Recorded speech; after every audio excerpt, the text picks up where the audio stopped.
Okay, this is just a quick rundown on the Snap BioMech for Daz Studio. It can be found under Environments, and then you'll see Midnight Stories, and then under there another one called BioMech. Now there's a couple of things you can do if you don't want to put together a scene or not. You can just load the pre-made scenes, but I'll say that the first one, it's pretty heavy, so you're going to need a good strong machine to load that one, compared to the second one, which is about half the size. So we'll just do a quick load of the second scene. Okay, this is the second scene. Now I've set up plenty of camera presets in this one, and to access those you'll be looking at your view settings, and as you can see there'll be five camera sets. So this is for scene 2. As you can see, it's just something to start you off with. And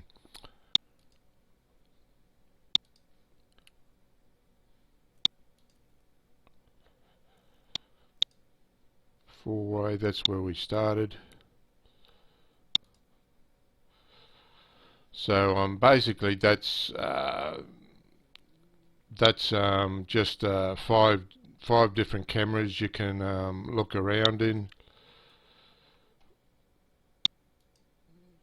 As you see, that's it's loaded up from the outside. This is not to be viewed on the outside. Everything is set up for the to view on the inside. I just felt that it was better off spending more time on getting the inside right than doing both, setting up both. So that's just a quick overview of, and obviously the next, the bigger scene. We'll just clear this one. Go new.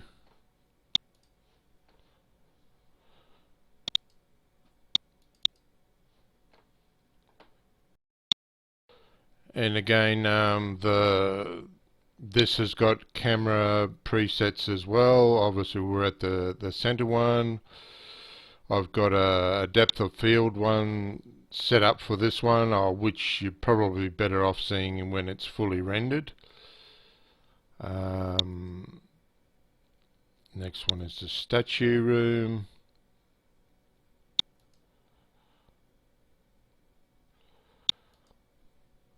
I've got a clone room. These are just default Genesis 8, like Genesis 8 male and Genesis 8 female. There, that was the clone room. This is a side room, and the other one is just an outer dome. And the same deal again. It's can only be viewed from the outside.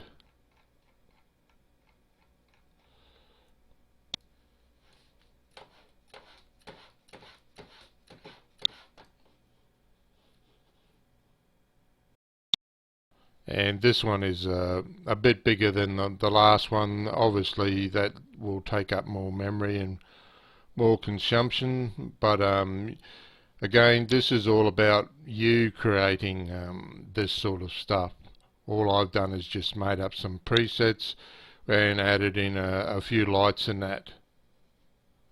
So the best thing, if you want to figure out how to light it, just have a look at what I do with some of my spotlights, and just see what I use in the photometrics, and just get a few ideas off of that.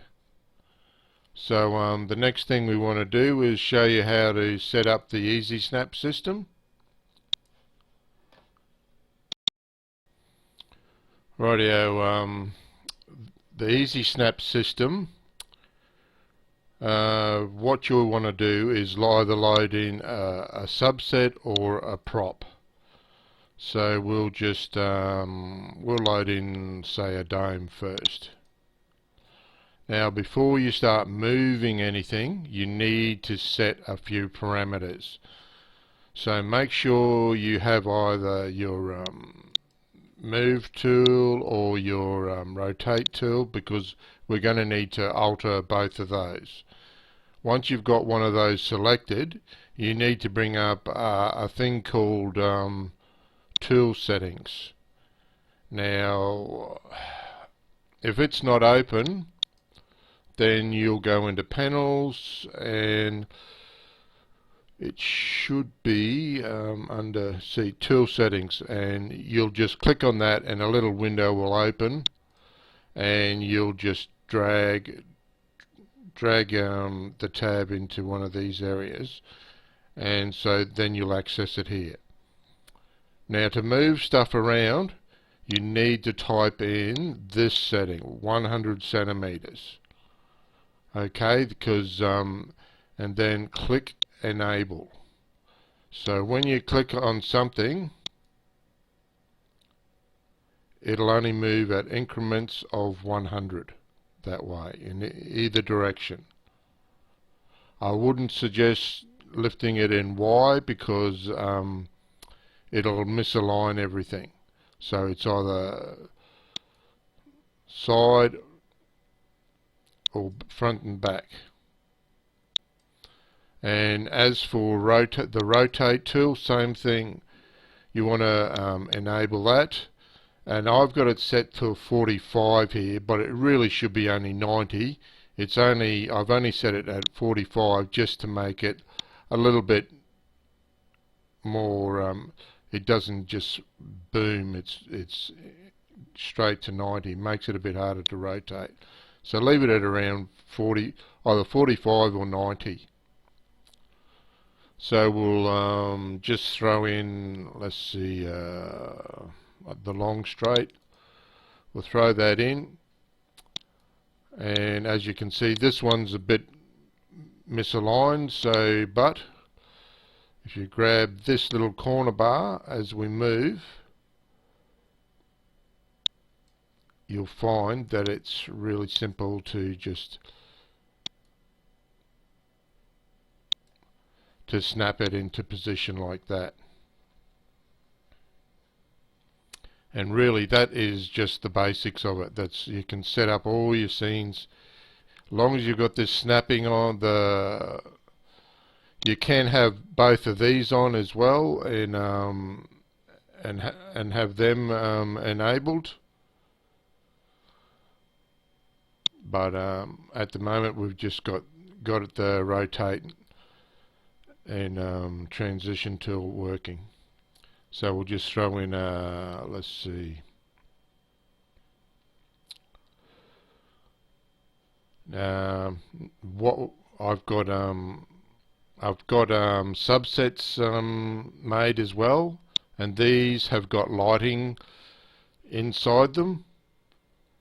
So let's say four-way statue. We'll double click it. Now in the scene tab, grab that, because you may not be grabbing the right.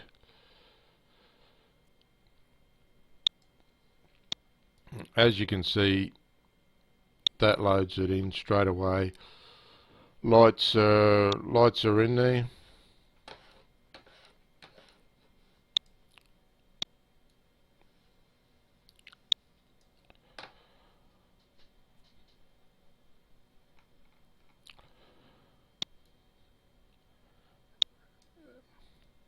And rightio, say we want to add in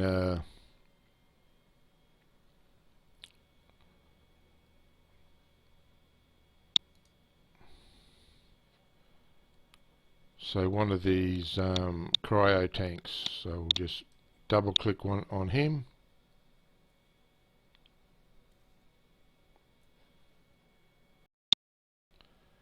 and select him again. Now this one, it's not so important to have it have the snapping work on it. It's just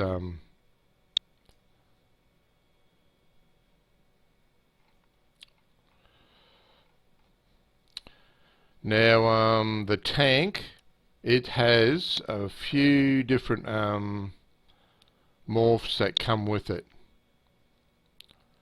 Okay, we'll just get rid of this guy for now, and we'll go into the props directory, load that in again.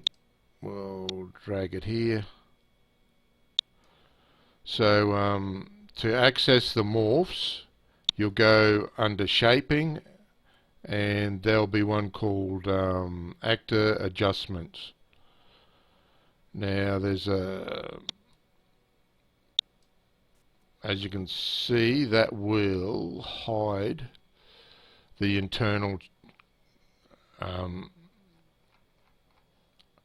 hide these pipes around the sides.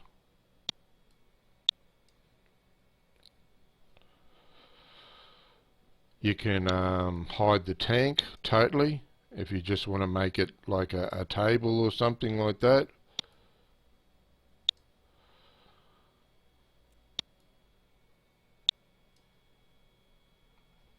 Yeah, I know it's a bit grainy, this stuff, but because it's uses irate for the glass, so we can hide the tube as well, which is that little thing up there.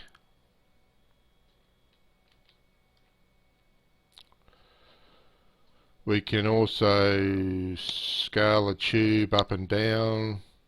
I'm not sure whether you would want to do that, but that's just in case you put in separate different characters as well.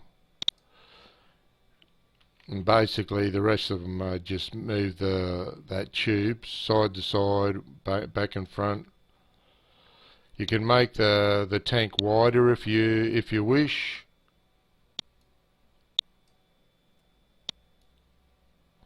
Or small. You can scale a tank down or scale it up. Also, if you really want to make it super big or super thin. So you've got a few options there with the tank. Now, if it's one of the subsets, be aware that the Genesis figures aren't going to morph with it. So don't try, if you do it, you're going to have to alter them separately because they are just a parent of the tank, and they don't match the morphs. So just be aware of that when you're doing that. Now, as for materials, I don't think you really need to worry too much about that. I've just got them. That's just a standard thing that everyone requires, a copy of the materials. So they'll basically match everything.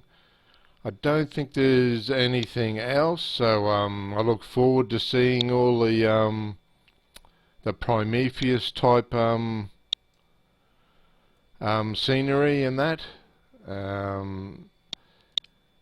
The statues are from an old suit which I've retired from Daz now, and yeah, I hope you get something out of it. Thank you.